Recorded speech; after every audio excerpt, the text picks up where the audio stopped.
Chapter 1307, Meeting. In the middle of the primitive island, in the Black Emperor Mausoleum. After sending away Bernadette, Roselle didn't immediately fall into a deep sleep. He slowly raised his head and looked up once again into the infinite distance. Above the gray fog, Klein sighed silently. He put down the staff of the stars and grabbed a paper figurine before shaking it. With a smacking sound, the paper figurine rapidly thickened and expanded before flying into the translucent vortex formed from illusory mysterious symbols beside the fool's chair. Although Bernadette had already moved to the edge of the primitive island, and Klein could no longer see the situation inside the Black Emperor Mausoleum through the prayer light. However, he could use the symbol of the fool that had merged with Roselle's figure to maintain a connection with the Emperor up to a certain extent. After the paper figurine passed through the slowly spinning vortex, it descended into the dim mausoleum, which had an unknown light source. It then turned into a human in front of the central platform. This human's black hair and brown eyes were somewhat similar to Jayaman Sparrow's, but he didn't have clear-cut features. The lines weren't deep enough, and his bearing wasn't cold enough. There were also certain differences in his facial features. His chin and stomach had a small amount of fat induced by an indulgent society. It was Klein's original appearance as Zhou Mingrui, the Zhou Mingrui who had been hanging inside Sephra Castle for thousands of years beside Roselle Huangtao Gustav. Roselle wasn't surprised by his appearance. With one hand on the armrest, he leaned forward slightly and said, "You're here." "I'm here," Klein nodded indiscernibly. "You shouldn't be here," Roselle sighed. "I'm already here." Klein very naturally participated in completing the meme populated by a popular Chinese novel by Gu Long. Having completely confirmed the origins of the fellow in front of him, Roselle returned to his normal sitting posture, chuckling as he said, "I originally planned on asking where you're from to see there's any need for regional discrimination, but after some thought, there's no need for that. We're all anachronistic, miserable wretches without a home." Without waiting for Klein's reply, the Emperor's voice sank as he asked, "You know the truth about the apocalypse?" "Yes," Klein nodded slightly. Roselle continued asking, "You know that this is Earth?" "Yes," Klein answered frankly. When Roselle heard that, he laughed self-deprecatingly. "You actually learned about it so early. I only dared to confirm it after I went to the moon and saw the true appearance of this planet from high above." At this point, the Emperor sighed and said, "The moon is bizarre. I clearly felt terror, but I didn't even consider the possibility of being corrupted. Then, I became more and more extreme. However, I did occasionally gain a certain level of clarity from the views of people around me, but I didn't dare to write it in the diary in that state. I was afraid of exposing secrets and losing my final chance. I eventually decided to use all the groundwork I did previously to switch to the Black Emperor pathway. Apart from the impending apocalypse, with Sequence Zeros being the only ones capable of protecting the people they wish to protect, they can hide them in other planets in the vast universe and use the corresponding authorities to rebuild a set of order for humans to survive in desolate lands.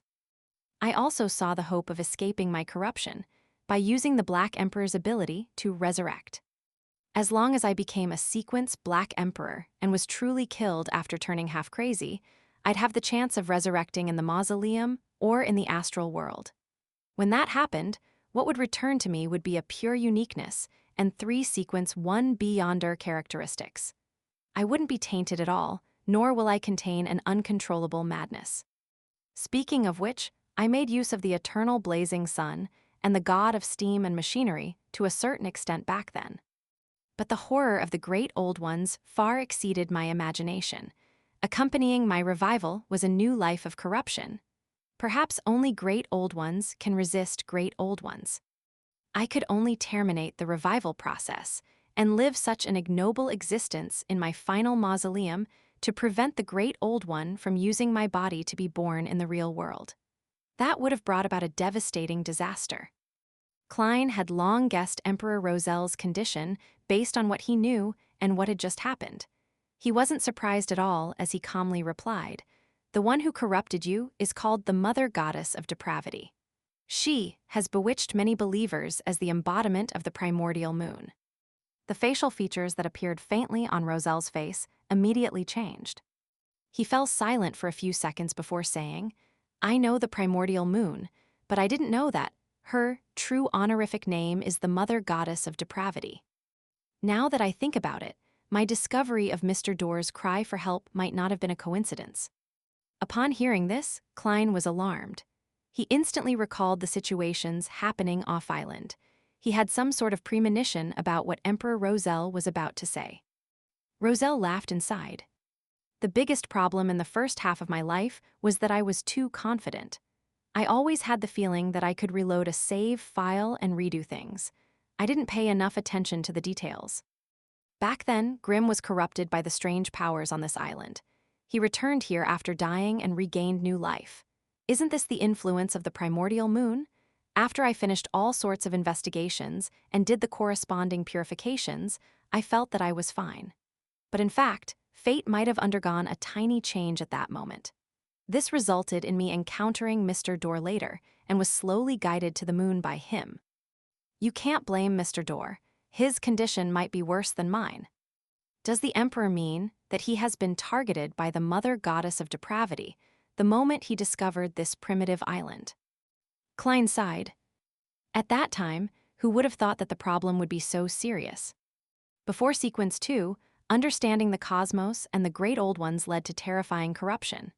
And without understanding it, one wouldn't be able to accurately determine how serious the problem or what kind of patchwork was needed subsequently when faced with certain situations.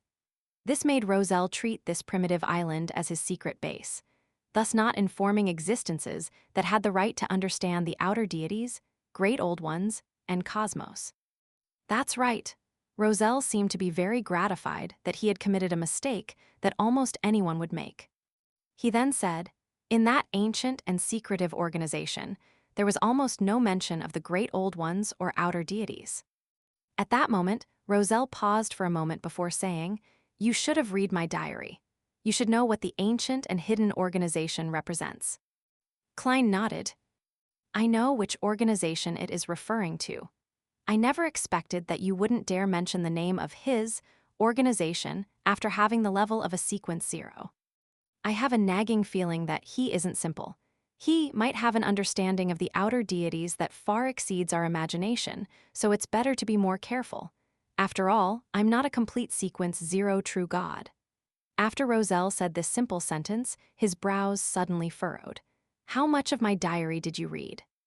If the atmosphere wasn't that heavy and sorrowful, Klein would definitely find it irresistible to reply with "the taste of a demoness ain't bad," as a way to tease his fellow Earthling. Finally, he replied calmly, "Plenty." After saying the word, he casually added, "I even found a few cards of blasphemy." "Which ones?" Rozel blurted out. Klein controlled the paper figurine's expression from above the gray fog and said in a flat tone, "Black Emperor, Tyrant, Red Priest, and the Fool." "Phew," Rozel exhaled as the faint crease on his brows eased.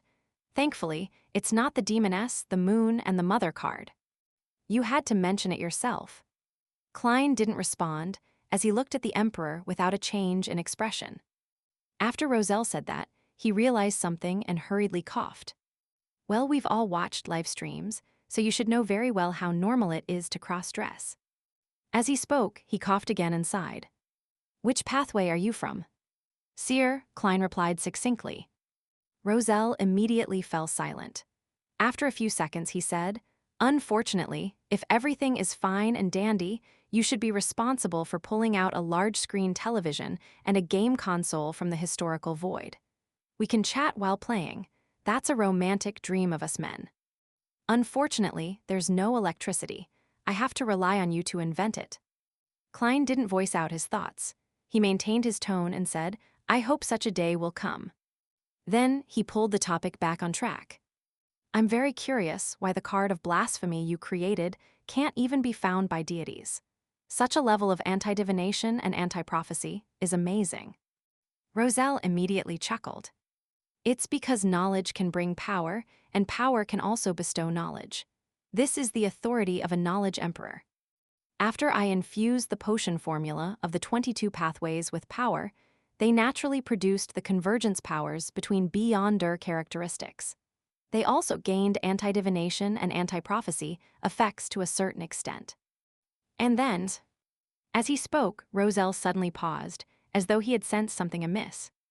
After 1 or 2 seconds, he said in an ethereal voice, "The creation of the card of blasphemy was a year before I held the Black Emperor ritual.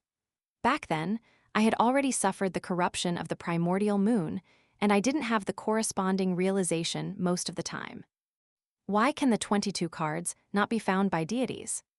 Upon hearing this question above the gray fog, Klein's heart tightened as he felt his scalp tingle again. Without waiting for his response from the paper figurine, Roselle's voice suddenly raised, bringing with it an indescribable fear. "Don't gather the 22 cards. Be careful of the mother card." These two sentences echoed in the deep interior of the Black Emperor Mausoleum for a long time. Something common in China. Instead of being racist, they look down on people from poorer regions.